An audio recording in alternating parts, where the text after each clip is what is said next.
This is James Taylor, and you're listening to The Creative Life. The Creative Life Podcast is a show created for you, the creative. If you're looking for inspiration, motivation, and advice while at home, at work, or on your daily commute, then this show is for you. Each episode brings you a successful creative, whether that's a musician, writer, artist, designer, performer, educator, or creative entrepreneur. They share their journey, their successes, their failures, their creative process, their insights, and much, much more. In this episode, I speak with commercial creativity and innovation consultant Gregg Fraley. We talk about creative problem solving, breakthroughs requiring innovation, problem framing, and how to do brainstorming well. Enjoy this episode. Hey, it's James Taylor, and I'm delighted today to have Gregg Fraley. Gregg is an entrepreneur, author, speaker, trainer, and consultant in commercial creativity and innovation.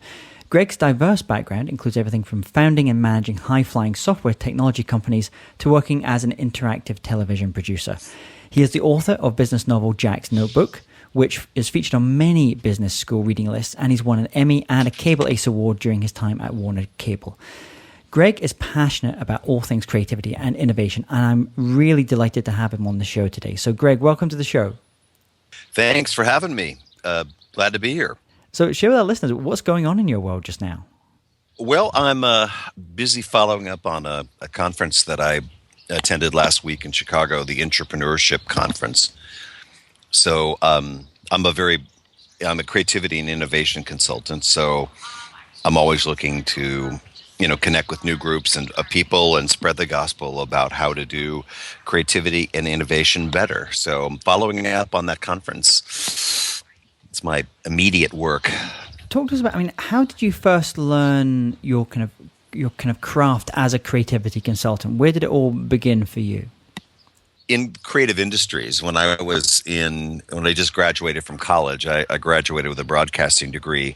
I worked in the television industry for many years, and I was forced with the classic creative challenges of coming up with new ideas for programming and shows, and so I was forced to confront my own creativity, and it was always interesting to me how kind of difficult it was to bring it up at will and use it in a way that was productive for myself. So I was thinking about creativity from the very beginning of my career, and I eventually encountered a conference called the Creative Problem Solving Institute, which takes place yearly in Buffalo, New York, of all places.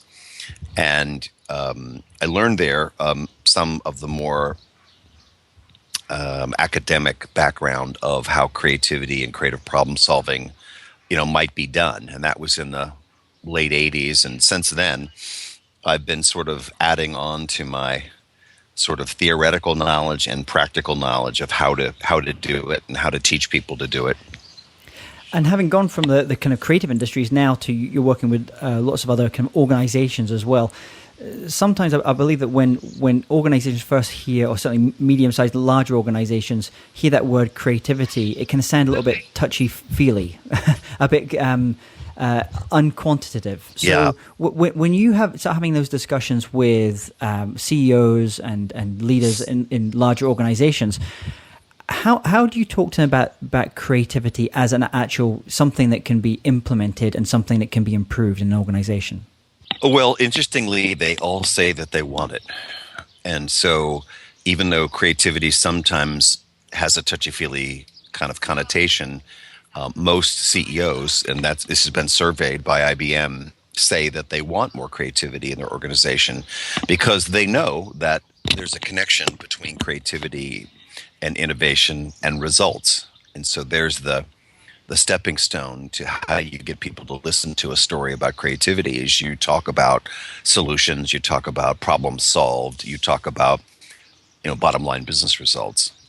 When you have that initial conversation with that CEO, what are so they understand from an intellectual perspective that creativity is important. What do they find are the stumbling blocks to be able to actually build more creative organizations? Well, most of them have no idea how to build a more creative organization, and that's where I come in. First of all, I would suggest training. and not training in creativity per se, but training in creative problem solving, which is how one uses one's creativity and how one leverages creativity towards business problems. So you can teach some basic creativity concepts and behaviors, but more powerful than that is methodologies and techniques for taking those behaviors and actually solving, complex problems with those behaviors and ideas and so forth. And you mentioned I saw a great TED talk you were mentioning about some of the different ways that can be done, or in terms of inspiration around ideation, and you talked about mashups. Can you describe a little bit more about what mashups actually are and how they can help? Yes. Well, most innovation is a result of combining things that have never been combined before. So if you start with that basic premise that new combinations are where innovation happens, then it's just a question of being more deliberate about making more creative combinations. And so simple combinations can be very powerful, and it doesn't require a lot of technique or even a lot of creative thinking. It's sort of simple stuff. So, for example, a powerful combination back in the day was the combination of chocolate and peanut butter to create the Reese's Peanut Butter Cup. And that was done by a regular guy who was selling candy and was making candy in his basement, and he made that simple combination and then founded a company based on that idea, and that company was sold to Hershey Chocolate for a valuation of $4 billion about 40 years after that original combination was made. So even simple combinations can be very powerful. And so when I'm seeking innovation with a company, when I'm helping them innovate, the first thing I do is I look for simple things that can be combined with their products, services to enhance their offerings. Sometimes that's combining a product with a service. Sometimes that's creating a whole new product from new ingredients or new factors that might be available in the marketplace. Old service with new technology, that sort of thing. So mashups are sometimes, though, counterintuitive because the most dramatic innovations happen when you combine things that are in very different domains. So, for instance, the printing press was the combination of the wine press, something related to food and drink, and the concept of movable type, which was the first attempts at printing. And Gutenberg did that many years ago and created the printing press, and that revolutionized the world. But he was drawing from concepts that were in very different areas and domains, and so that's something that corporations actually aren't that good at. It's easy to do incremental improvements on products with simple little combinations, but it's much more difficult to look at global trends and see where the world is going and invent in front of the tsunami of trends. But that's what I suggest to people to do. And is that because it's just a general attitude to risk in larger organizations, or is it maybe because our kind of brains are almost kind of hardwired sometimes to go for obvious patterns because it kind of reduces the cognitive load that's happening in our brain anyway. If we just kind of go for the same thing over and over again, you hear everyone from presidents to CEOs, they'll wear the same clothes every morning. They'll wear the same suit, same tie, just because it has to reduce the amount of kind of load on their brain. So when you're dealing with those organizations, on making those big steps as opposed to the iterative small changes that are kind of going on and just gradually improving something. What are some of the reasons that have maybe held them back from wanting to do that bigger work? I missed some of your audio there, James, but I think I got the gist of it, which had to do with risk and why organizations are more inclined to take incremental risk versus bigger risk with bigger reward. And the answer is fairly straightforward. Breakthrough innovation requires risk because it's very difficult to predict markets and to predict the size of markets and so forth. And organizations, the larger they get, they're organized towards minimizing risk. So everyone that's hired in the financial area, everyone that's hired in technology is preached the gospel of let's minimize risk, let's minimize risk. And so organizations, the larger they become more and more risk averse. So when someone in the middle ranks or the lower ranks of a company comes up with a very, very big idea, it's a very difficult sell because everyone will be saying, hey, this is going to cannibalize our products. This is going to cost an awful lot of money to develop, and we're not even sure what the return will be. And so there's every excuse in the world not to innovate.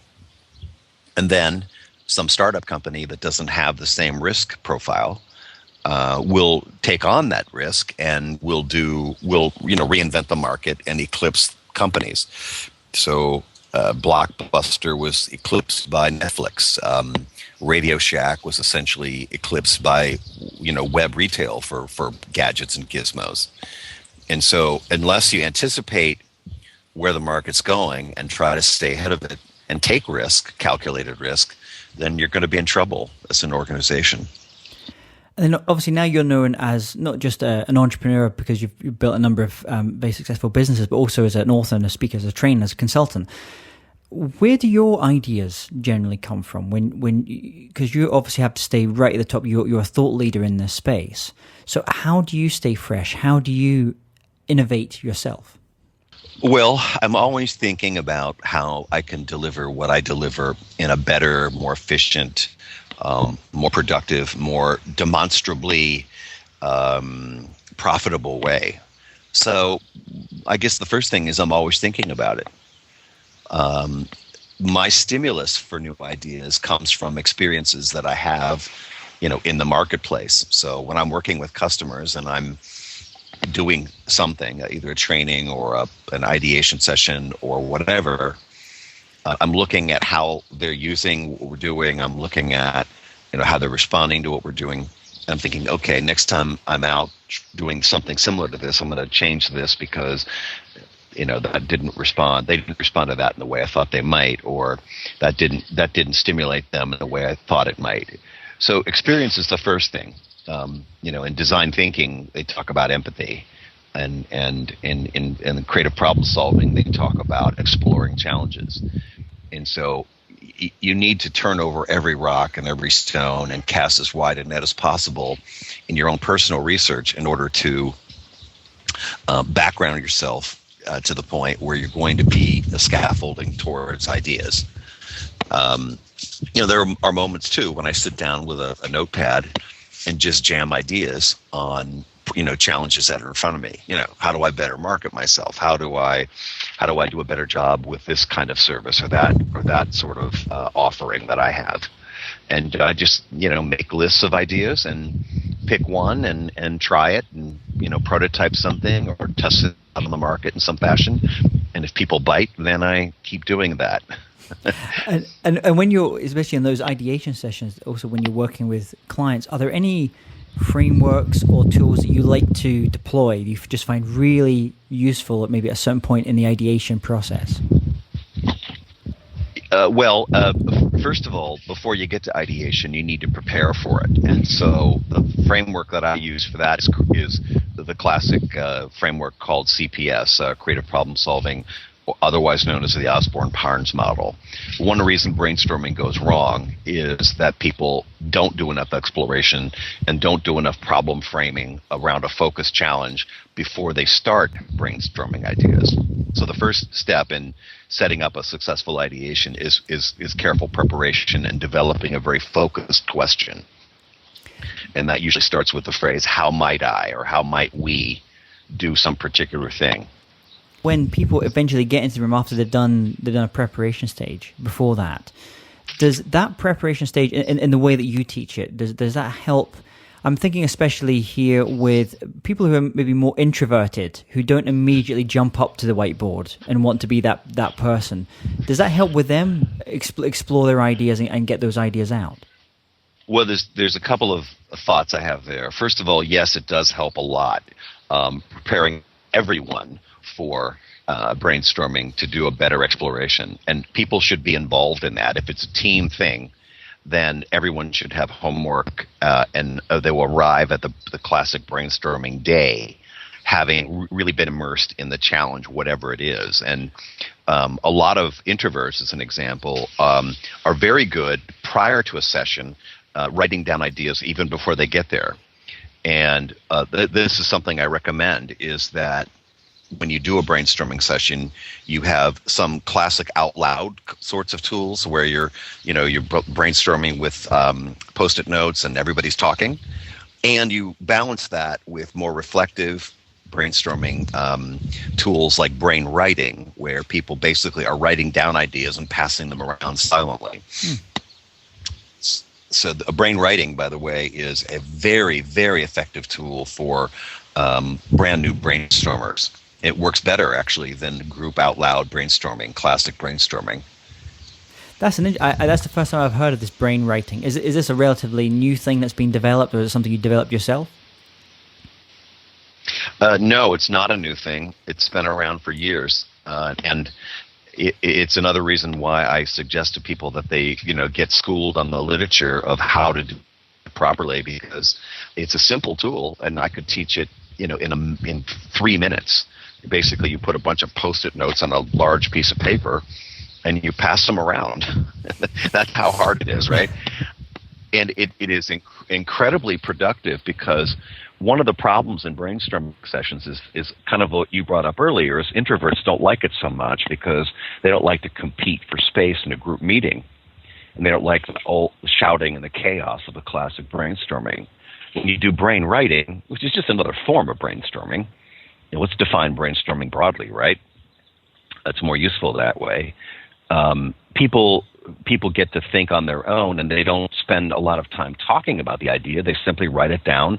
They look at other people's ideas and get ideas from them and piggyback ideas. And so, when you're working with engineers, as an example, who sometimes, stereotypically, are not big talkers, brain writing is incredibly effective. And it's a simple tool. And there are many brainstorming, quote-unquote, tools that the general public that does, business public even, that does brainstorming are not aware of. And this is why people should get brainstorming training, because, when even a half a dozen of these very straightforward tools, your brainstorming will go, from, C-level brainstorming to A-level brainstorming almost overnight. That's very cool, very, very interesting. And talk about yourself, because you've had a very interesting journey. You've, as I mentioned at the top of the show, you've been involved as a broadcaster and broadcasting, television broadcasting, and then you've been involved in software technology companies, and then to the work that you're doing now as well. What was kind of the stage that you're at now with your commercial creativity and innovation consulting? What was holding you back from doing that before? Was it simply because you just had other projects, or was it the time wasn't particularly right at that other time? Well, I wouldn't have even thought of becoming a creativity and innovation consultant as a younger man, because I wasn't ready for it. I didn't even know there was such a niche or a profession. And I was busy with my broadcasting career at first, and then when I got into software, it was, I was doing classic software, marketing, sales, and other, activities, operational activities. And, I was aware of the need for creativity and innovation because I was working for innovative companies. And as time went by, I became more and more aware of, the need for enhanced creativity in order to get to innovation. And as I acquired tools and techniques and frameworks and knowledge about how it all worked, I became aware of the fact that, oh yeah, there are people out there who do this sort of thing professionally as facilitators and trainers. I thought, oh, well, that's an option open to me. And after almost 25 years in the software industry, going from starting at the bottom rung there and moving up to ownership positions in companies, I'd had enough of that kind of work, and I was more than ready to hang out a shingle and consult with people on how to do creativity and innovation better, faster, smarter. And the journey was, I have to say, in creativity in particular, was challenging because, one of the most challenging jobs I ever had was in the television industry, where you're forced to be creative every single day, and there were times when that was really overwhelming and difficult, and it was enough to drive you to drink, so to speak. And so, the quest for ways to call up creativity, it was sort of always there in the background. How can I be more creative? How can I have more ideas and better ideas all the time, except just when lightning strikes?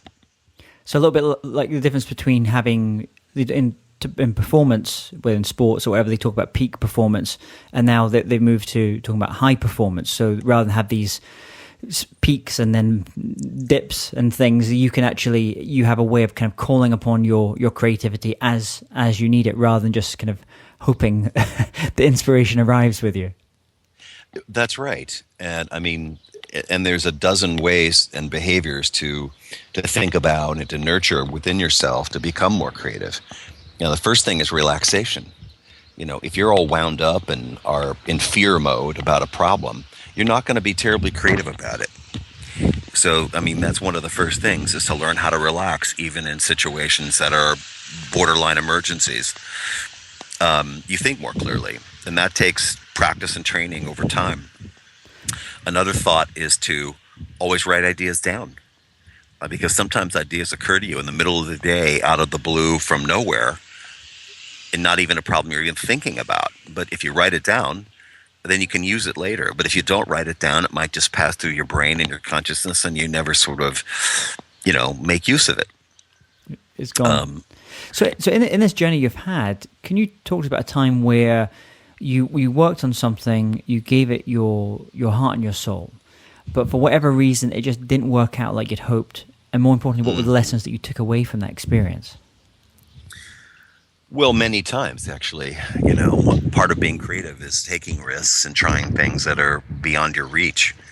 And so when you do that, you often fail. And, the average entrepreneur succeeds once and 4 times. That was the average a few years ago anyway. But personally, in my early days as an entrepreneur, I started a small, advertising agency. And it was very difficult work to do, not just from the creative end of it, but the whole, process of getting clients and getting paid was new to me. And I actually did achieve something in that business. I learned a lot, and I had some clients, and I got in trouble because I couldn't collect from some very big clients, and ended up going bankrupt in that company.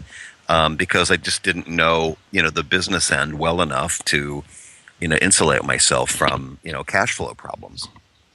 And so what I learned from it was, when you start a business, you can't do it completely on a shoestring. You have to have some resources. And, every business I've ever been involved in, there have been moments where it seemed like you'd hit a wall that was impossible to breach or to get over. And that's the moment when you have to get creative and pivot and figure out a way to either do it another way or to take another tack entirely. I was with a software firm back in the 90s that hit that wall because we weren't able to sell the product we developed. We knew it was good stuff, but it was a very long sales cycle, and we couldn't survive until the sales would fund the company. And one of the partners that I had at the time basically suggested, well, if they're not buying our software, maybe we should buy their businesses. And it was a complete 180-degree turnaround on our business model. And yet that was what enabled us to survive and do very well in the long run. And in this creative journey you've had, can you also tell us about any insights or light bulb moments in your life? I guess the biggest light bulb moment is that if you know creative tools and creative process, then you can do a much better job of bringing up ideas when you need them badly. And that understanding process and understanding those tools and techniques will help you get over those walls and through those walls that always seem to occur.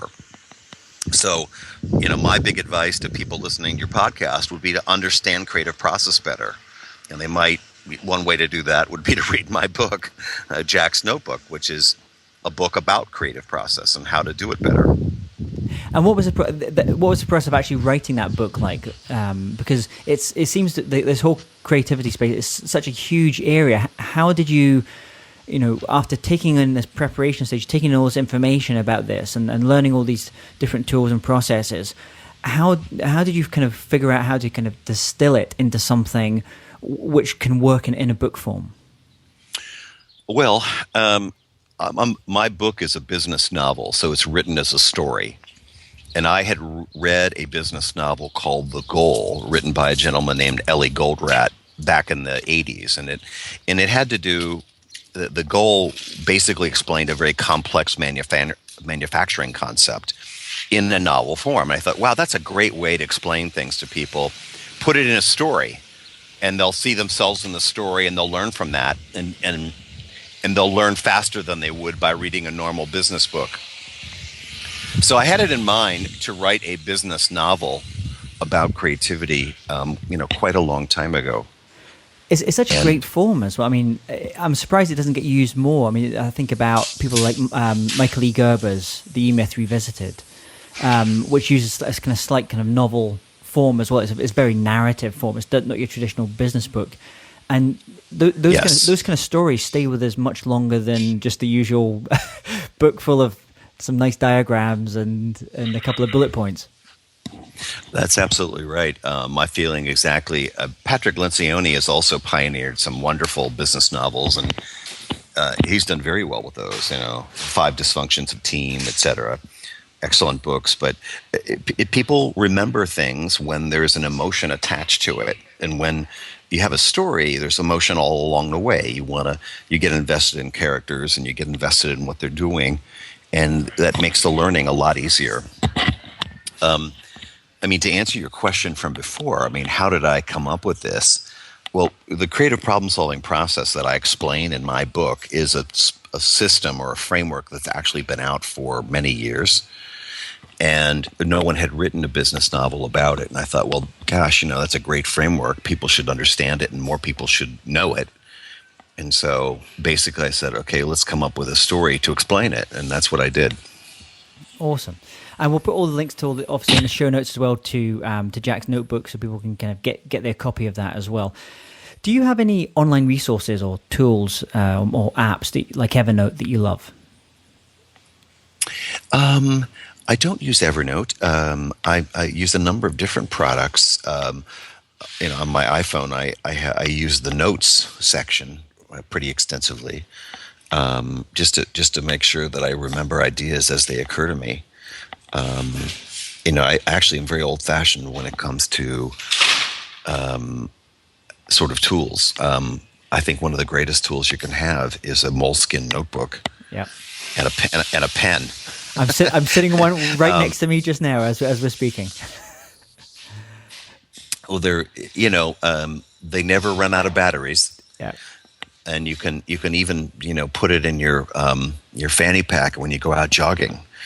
I often have ideas when I'm in the middle of nowhere running somewhere, and so a notebook or even a pack of Post-its and a pen can be even smaller in terms of tools. Other tools I use. I use email. I use sort of on corporate projects. I use things called idea management systems. idea management systems. And there's a number of products out there that are way too expensive for individuals to buy, but I'm more focused on the corporate markets than I am on individual stuff. But those are interesting and fascinating and useful tools. And we spoke about your book just a second ago, but if you could recommend just one book to our listeners, and also we have a lot of listeners here who come from the creative industries, musicians, artists. So recommend one book to our listeners, and also one record or album that you think our listeners should check out. So one book beyond my own, I'm guessing you're saying. There's a great book called Creative Thinkering by a gentleman named Michael Michalko. And beyond my book, I think Creative Thinkering is a wonderful, book about creativity and creative tools. And he's got all kinds of examples and ideas in there. In terms of music, that's a really amazingly good question. I am a big jazz fan, and I think jazz is great music to do ideation by. So when I'm working or writing or trying to jam ideas, I'm typically putting on a Vince Guaraldi record. Nice. And we'll put links to all these on the show notes as well. So let's imagine, Gregg, if you woke up tomorrow morning and had to start from scratch. So all you have are the tools of your trade, your computer, your laptop, your Moleskine notebooks, but the knowledge you've acquired over these years, but no one knows who you are. You know no one. How would you restart? Well, exposure is key, right? If people don't know who you are and what you do, then they can't buy you. And so I would probably start a blog first thing, and I would establish a Twitter presence and start talking and dialoguing with people around the world about what it is I think and what it is I do. And that's how I would connect to, potential customers and other people who are like-minded. I'd probably try to start writing a book, because I think a book buys you credibility in the marketplace that goes beyond, say, a blog. I'd probably self-publish it these days, because I think self-publishing is the new black in the publishing writing world. So I would get a book out, and then I'd get a website up. I'd blog, I'd tweet, and this is how I would get people to know what I'm about, what I'm up to. And I'd also reach out individually. If I'm still trying to do the same, products and services that I'm doing now, I would just literally pick up the phone and call people. It's amazing that no one does that anymore, and it's actually a differentiator between me and other people, is that I make an effort to reach out to people and actually talk to them, either in person or by phone. It's great, because obviously a lot of the other channels are so noisy now as well. I even do postcards, really old school. Excellent idea. It just breaks through some of the noise sometimes as well. Well, Gregg, Thank you so much for coming on the show. It's been a pleasure having you here today and just talking about your book and all the what you do around creativity. What's the best ways that listeners can connect with you, learn more about you and your projects? We'll go to www.greggfraley.com, and my first name is spelled Gregg, and my last name is Fraley. So go to greggfraley.com, or they could go to kilnco.com, KILNCO.com, which is one of my ventures in the innovation space. Awesome. We'll put all those links in the show notes. People go to jamestaylor.me, just head over to Gregg Fraley and you'll get all the links for these. Well, Gregg, thank you so much for coming on the show today. I wish you all the best with the growth of your businesses and all your different endeavors as well. Thanks for coming on. Thank you, James. Have a good one. Hey, James Taylor here again. And if you're interested in living a more creative life, then I'd love to invite you to join me as I share some of the most successful strategies and techniques that high-performing creatives use. I put them all together in a free downloadable ebook that you can get by going to jamestaylor.me. That's jamestaylor.me to get your free downloadable ebook on creativity.